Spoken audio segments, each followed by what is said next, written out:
Might as well get this out of the way. Hello, and welcome to Fearox Frank Reviews. I may have went a little overboard with the boxing film, Undisputed a bit, and may have gone off the rails just a tad bit. Compared to the numerous complaints I got, so yeah, I'm going to say a tad bit. Today I'm going to be talking about the 1997 action film Most Wanted, starring Keenan Ivory Wayans, which is a pretty damn decently good action movie in a sense, I have to say.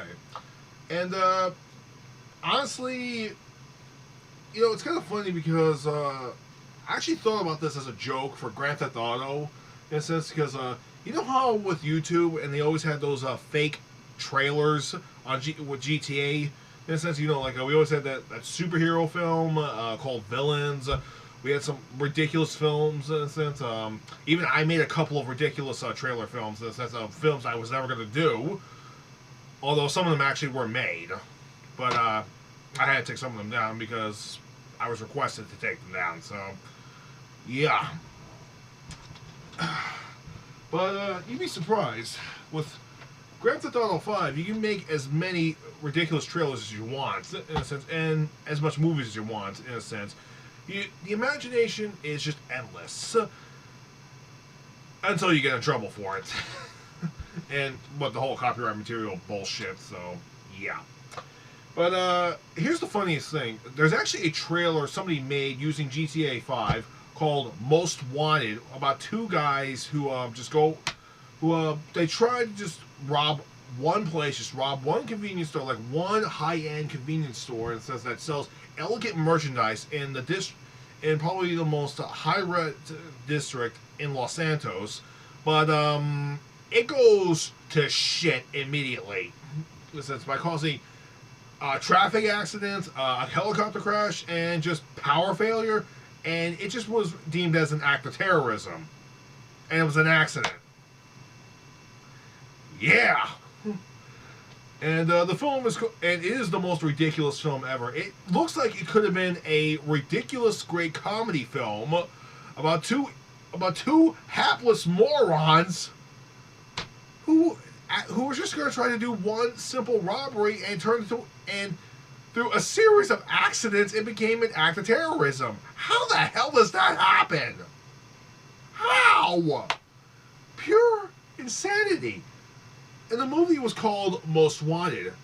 And recently, I decided to watch this film again because I've heard about this movie way back in the early 2000s when I was in high school. But I've seen trailers for it from like way back in the 90s as well. So, yeah, kind of ridiculous. You know, it's thanks to watching the trailer for the Most Wanted film that was never made that actually got me to watch this movie again because I haven't seen it in a long time. So I watched it, and I thought it was really, really good. It's actually one of those unsung action movies that people tend to forget about existed, but it's actually a pretty damn decent film, in a sense. I mean, at the time, we were overblown with action movies galore and things that were trying to be hip and cool for the 90s, but this one's just, it stands out because it's not as batshit crazy as most people make out action movies to be in those days.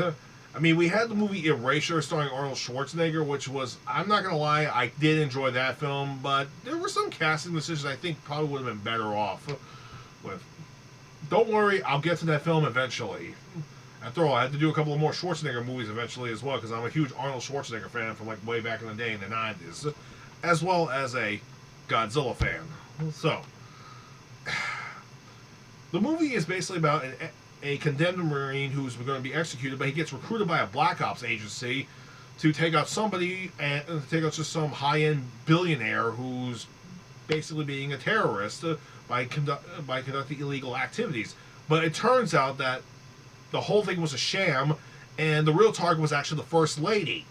Yeah, the president's wife was the main target, and yeah, the whole thing, it just goes from bad to worse for the Marine, and all these guys are Army Special Forces, so these guys are highly well trained, and Keenan Ivory Wayans' character is a Marine sniper, and he is given a contact list in a sense of to call whenever something bad happens, he has to call a specific number, which is actually a CIA number. And who picks up the number?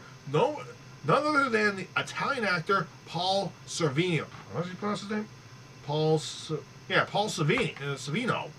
You may recognize him in several other mafia-related films in a sense.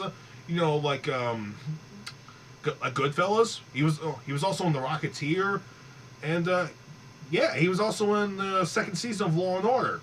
He's a really good Italian actor in a sense. So seeing him in this role, he brings really good charm to his role in a sense. So yeah, not bad. As for John Voight, the main villain, he hams it up so much. I swear to God, every time he's in there, he just hams up his role so much that it's entertaining to the point you just like, okay, we're supposed to hate this guy, but he hams up the role to the point it's like, dude, I want to fucking kill you, but you're so damn entertaining. God, you're gonna have the best death in the movie. I swear to God, you're gonna have the best death in the movie.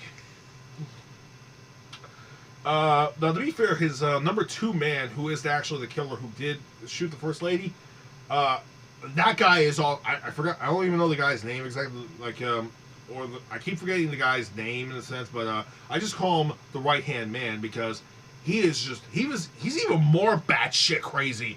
And he fights Keenan Ivory Wayans in the fucking somewhere in the sewer system after he escapes from the army's grasp again, and he just beats the shit out of him, and he's enjoying it. He's like, well, come on, boy, we're gonna have some fun. Keenan just kicks him a couple of times. He's like, oh yeah, I got love pain. He is just off the rails nuts at this point too. And when Keenan Ivory Wayans is down on the floor, he kicks him even more. He goes, you ain't no warrior, you're a pansy. And he says the most batshit. He says this line that is actually my favorite line in the entire movie. It comes from this psycho, and I can't believe I'm going to say this, but this is a missed meme opportunity from the 2000s. I swear to God, if the Nostalgia Critic ever reviewed this movie way back in its early days, that line would have been one of his best internet memes. Talk about a complete missed opportunity. The line is, "I'm the warrior," but the way he just says it is just insane. Like he is just high off his ass on adrenaline and. Good Lord, he's fucking bonkers. There is a female lead in this movie too, played by. Hang on, I'm very sorry about this though. It's Jill Hennessy, and she's been in several other good movies as well. In a sense, I keep saying in a sense a lot lately too, but that's probably just me. So she actually did film Keenan Ivory, the assassination with Keenan Ivory Wayans, but she also filmed the actual killer until the army got their hands on the tape and actually edited it to make it look like Keenan Ivory Wayans made the shot. So, assholes. Eric Roberts is also in the movie too, but he's basically like a little bit of a pencil pushing bitch. Like, it turns out he was trying to do something that'll probably promote him higher than Paul Savino's character. But Paul's character actually caught him ahead of time in a sense because he's like 10 times because he's been in the business longer than him. It's like, son, you think you're smart? I'm smarter, man. I've been in this business longer than you. No. Hand it over. Now you're gonna make that call. And you're gonna turn in your badge. That's right. Go ahead and do it. What the fuck, man? You bring such charm to your woe. I know. I'm that charming. Okay, seriously, I fucking love Paul Savino in this movie. Oh my God, he brings so much charm to this role. It is ridiculous. Keenan Ivory Wayans as a condemned Marine sniper, really good choice for the role. It is really good in a sense. It is really good. So this is, like I said, it's a really good movie. It says give this movie a watch. There are some memorable scenes in this movie, and one of the more memorable scenes is actually when the public actually notices it's Keenan Ivory Wayans' character. And by the way, his character is called James Gunn, and he's the most wanted man in America. Everybody in these streets knows it's him, and they all start chasing after him, and they're on the freaking highway trying to chase after him, and they're all getting hit by cars, and he jumps off a bridge and trades a coat with a homeless guy. It is so ridiculous. You have to see the scene for yourself. Just watch it. You'll be entertained, I swear. And, okay. Alright. Now, to be fair, there is a member, like I said, now, Jon Voight's character, alright, he does die in the movie because he's the main bad guy. He's gonna die. And, he goes out, well, pretty amazingly, in a sense. Like, I'm not gonna spoil it for you. Oh, fuck, I'm gonna spoil it anyway. Okay, here's the thing, like, supposedly Paul Savino's character actually captures Keenan Ivory Wayans' character, and he has him tied up in a chair, and he's got duct tape all over his mouth, so he's like tied up in a chair, like, and, well, Jon Voight is gonna, like, well, the guy that he had Keenan gonna kill, he's there too, and he helped cover the whole thing up before with this whole medicine vaccine thing. But I'll get to that in a minute. So basically, Jon Voight, he shoots Keenan Ivory Wayans. He just shoots him dead and the chair flips over. How about that, you dumb son of a bitch? But he realizes when he gets closer, it's his number 2 guy. It's like, oh no. He turns around and he goes, gun!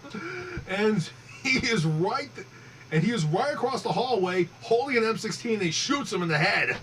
It's like, sometimes I'll plan shit. Yeah, it's actually a very memorable death in the film. He goes out like a champ. He's like, oh, bang, plop.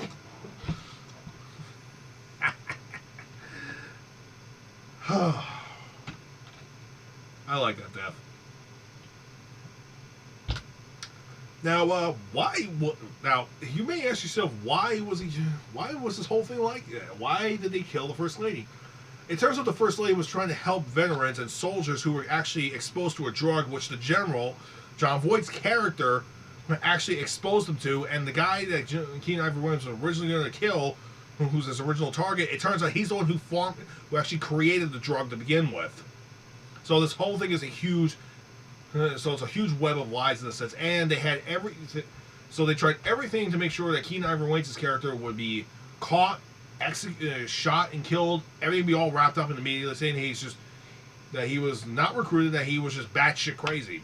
But he's a Marine sniper, and he was trained to adapt and improvise. He calls Paul Savino's character, and Paul Savino's character is the one who realized the whole thing was a setup.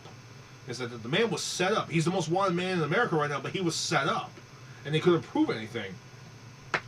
So after Keenan Ivory Wayans gets all the evidence, in a sense, the ending, like, okay, the whole killing thing with, like, whether Jon Voight number 2 and the asshole who made the drug, yeah, everything all happens to plan, in a sense. And Keenan Ivory Wayans' file, it gets destroyed, and they execute him. Because he was condemned to be executed. Because he killed his former... Marine sniper spotter captain, who was going to make him shoot a kid, no less. A kid who wasn't even holding a bomb. It says the guy was just bad. That guy was also crazy, so Keenan Ivory Wayans killed him in self-defense. Which, if you watch the entire fight in the beginning of the movie, you'll notice it was complete self-defense. It was an accident, so whatever. Yeah. So he was executed. Or was he? We later get to see 2 guys. We see Keenan Ivory Wayans and the guy that looks like Keenan Ivory Wayans, and looking at a television store, and they see the broadcast. He's like, it's too bad. You actually look like the guy. Yeah, I do. And so do you. That's when we realize, wait, Keenan Ivory Wayans isn't dead. He survived. They actually falsified his death, so that way he could just go on living his life as a free man. Jill Hennessy's character was a doctor the entire time, so she's actually helping the patients who were exposed to the drug. So, all in all, the movie wraps up nice and neatly, in a sense. But, I'm sorry. That fucking internet meme that's delayed, I'm sorry, you need to hear it. I mean, I have it actually saved right now on my TV.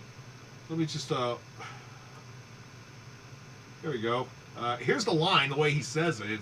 It's fucking crazy. I'm the warrior! Seriously! And plus, if you see the way he says it, it's like, I'm the warrior! Oh my god! Oh! I mean, ho ho ho. Complete missed meme opportunity. Wow. Okay, I know we still use internet memes today, but this was a long overdue internet meme that nobody touched. Seriously, somebody make that a meme. Now, would I recommend this to my friends and my co-workers and my colleagues? Yes, I would. It is a decent action movie from the 90s. I give it a watch. I got one more movie to do, in a sense. I mean, I was originally going to do 2 more movies, but I want to do just one more movie to end the year for me. So, tune in next time, and we'll take a look at a movie that I actually picked to watch at home, rather than go see Black Panther in theaters. Till then, take care. I'm the warrior? Jesus Christ!